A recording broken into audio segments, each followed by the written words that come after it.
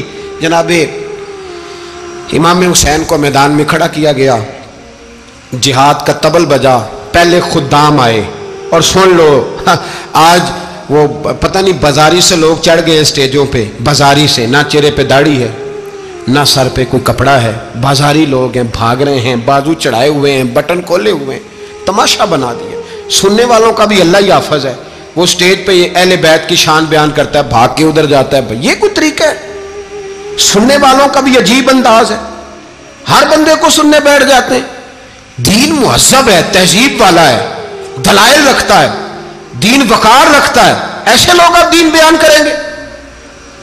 حضرت سیدنا امام حسین رضی اللہ تعالیٰ عنہ صبح جب جہاد کا وقت آیا، پتہ ہے کون کون تھے کربلا میں؟ امام حسین کے ساتھ امام حسین کے 4 بھائی تھے کربلا میں۔ کتنے؟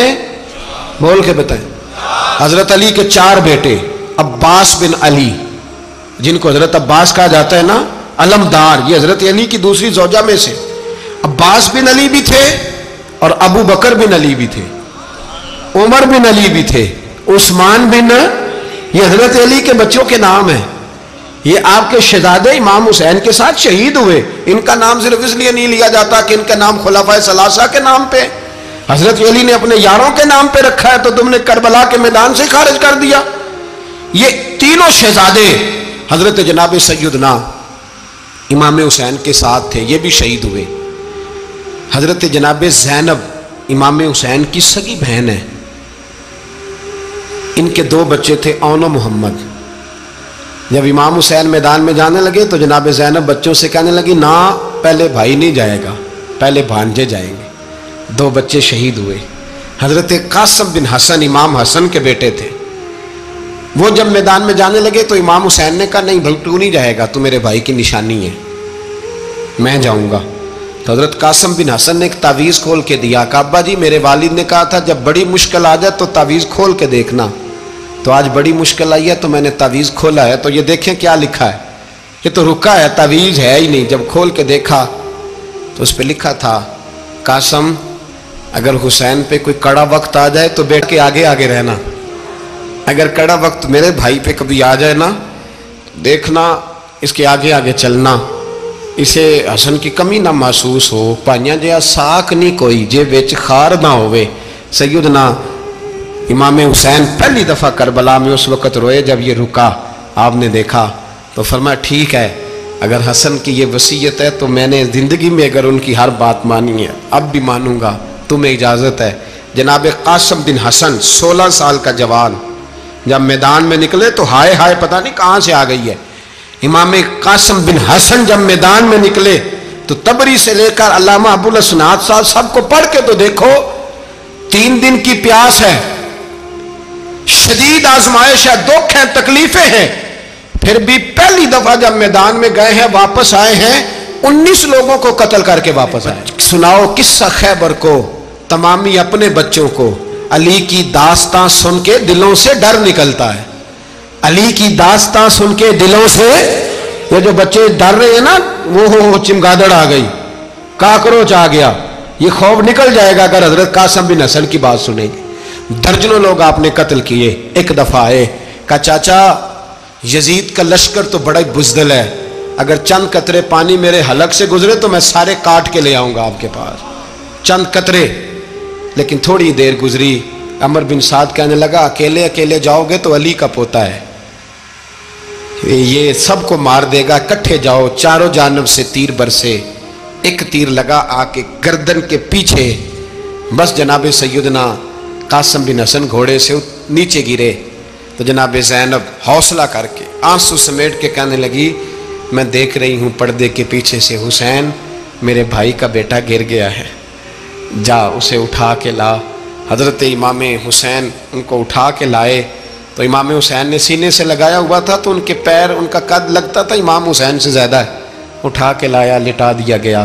امام حسین کے اپنے بڑے بیٹے میدان میں نکلنے کو، علی اکبر نام ہے، جب جن لوگوں نے حضور کو نہیں دیکھا تھا وہ جب کہتے نا ہم نے نبی پاک کا دیدار نہیں کیا تو بتاؤ کس طرح کے تھے، تو بتایا جاتا تھا کہ جناب علی اکبر کا دیدار کرو، ہم شبیہ مصطفیٰ۔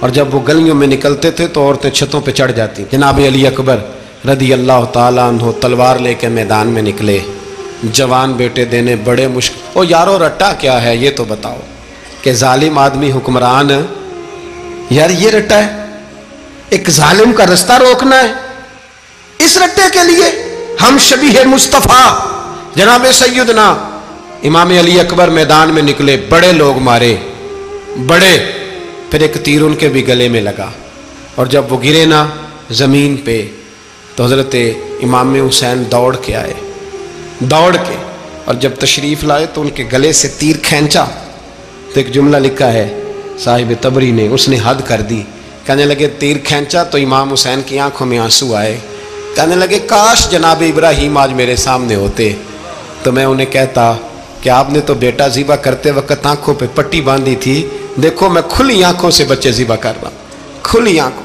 کاش جناب ابراہیم خلیل ہوتے تو انہیں کہتا۔ جناب علی اکبر بھی شہید ہوئے۔ حضرت علی اصغر کو تو اچانک اٹھایا تھا امام حسین، باہر نکلے تو گردن پہ تیر لگا تو 6 مہینے کا بچہ وہ بھی شہید ہوا، خون اچھالا آسمان کی طرف تو کہا مولا دیکھ لے، میں نے 6 مہینے والا بھی نہیں بچایا، وہ بھی دے دیا ہے۔ پھر حضرت عباس کو بیٹیوں نے کہا کہ اب نہ، کچھ کہتے ہیں پہلے شہید ہوئے، کچھ نے لکھا بعد میں، کہ اب ہم سے پانی کے بغیر نہیں رہا جاتا، تو جناب عباس پانی کا مشکیزہ لے کے نکلے باہر، ایک ہاتھ کٹا، دوسرے پہ مشکیزہ وہ بھی کٹا، پھر پانی تو بھر لیا تھا لا نہ سکے، پھر گردن کٹی تو شہید ہوئے۔ بچوں کی بھی شہادت ہوئی، پر جب ان کا لاشا اٹھایا تو امام حسین کہنے لگے مولا اب نہ حسین کی کمر کمزور ہو گئی ہے، اب کمزور ہو، اور بھائی ایک میت ہو جائے تو 4-5 دن تو پوری آنکھیں نہیں کھلتی، کیسا جری خاندان ہے۔ تھوڑی دیر گزری تو امام علی مقام نے پٹکا باندھا، سر پہ دستار باندھی، مولا علی کی تلوار پکڑی، نبی پاک کا امامہ باندھا اور گھوڑے پہ سوار ہوئے تو کہنے لگے زینب گھر تیرے حوالے اور میں اللہ کے حوالے، گھر تیرے حوالے اور میں، اور پھر امام حسین نکلے، امام علی مقام نکلے۔ راوی کہتے ہیں کہ یہ جلوہ پہلے بھی بڑے سونے تھے پر آج جو رنگ دیکھا وہ کبھی نہیں دیکھا، کیا انداز تھا، جدھر جاتے نعرہ لگاتے تو حد ہو جاتے، اتنے لوگ امام حسین نے کاٹے، اتنے کاٹے، پھر واپس پلٹ کے آئے اور کہنے لگے زینب ذرا پردے کے پیچھے سے دیکھ تو صحیح میری بہن، ان بزدلوں کو جرت ہی نہیں ہو رہی حسین کے مقابلے میں آنے، ایک دوسرے کو دھکا دیتے، تو جا تو جا، پھر اکٹھے وار ہوئے۔ یہ کون ہے کٹا ہوا، لباس ہے پھٹا ہوا، یہ بال یقین حسین ہے، نبی کا نور عین ہے۔ پھر چاروں جانب سے تیر برسے تو امام علی مقام چونکہ نماز کا وقت ہو گیا تھا، اترے گھوڑے سے، خون بہ رہا تھا، گرم ترین ریت سے تیمم کیا، سر سجدے میں رکھا، اور جب شمر آپ کی گردن کاٹنے لگا تو کہنے لگے ٹھہر جا ذرا رب سے ایک بات کر لینے دے، اور پھر بولے امام حسین، کہنے لگے مالک تو اب بتا کہ حسین سے راضی ہے کہ ناراض ہے، تو بتا۔ تو پھر ایک آواز آئی، یا ایتھا النفس مطمئنہ ارجعی الی ربک راضیۃ مرضیہ، فرمایا نفس مطمئنہ واپس آ جا، تو اللہ سے راضی ہے، اللہ تجھ سے راضی۔ امام حسین وہاں شہید ہو گئے۔ اب یہ قافلہ امام حسین کا سر کاٹ، ذرا دیکھنا غور کرنا، سر کاٹ کے نیزے پہ رکھا ہے، جسم کربلا میں پڑا ہے، عورتوں کو گھوڑوں پہ بٹھا کے لے جایا گیا یزید کے دربار میں۔ یزید پہلے عبید اللہ ابن زیاد نے بدتمیزی کی، پھر یزید نے کی۔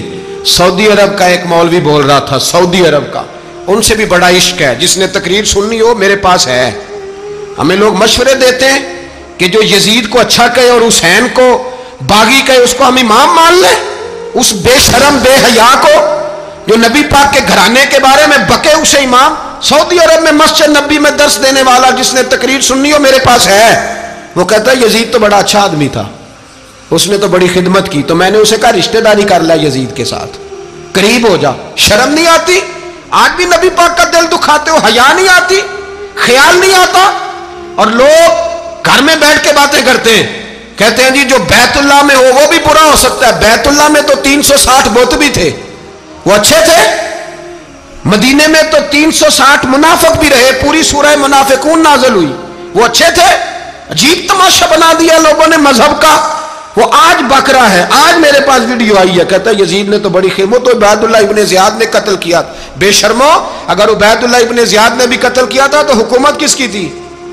بولیں، بول کے بتائیں۔ تو پھر یزید نے عبید اللہ ابن زیاد کو سزا کیوں نہیں دی، بلکہ ایک جگہ 2 گورنریاں دی اس کو؟ یہ حال کیا۔ بلکہ سنو، جو حدیث پاک میں آتا ہے وہ یہ ہے کہ یزید چھڑیاں مار رہا تھا، چھڑیاں امام حسین کے لبوں پہ۔ تو نعمان بن بشیر صحابی تھے، بول پڑے، کہنے لگے او یزید بدبخت، ہاتھ پیچھے اٹھا، مجھے اللہ کی عزت کی قسم میں نے سینکڑوں بار نبی پاک کو ان ہونٹوں کو چومتے دیکھا ہے۔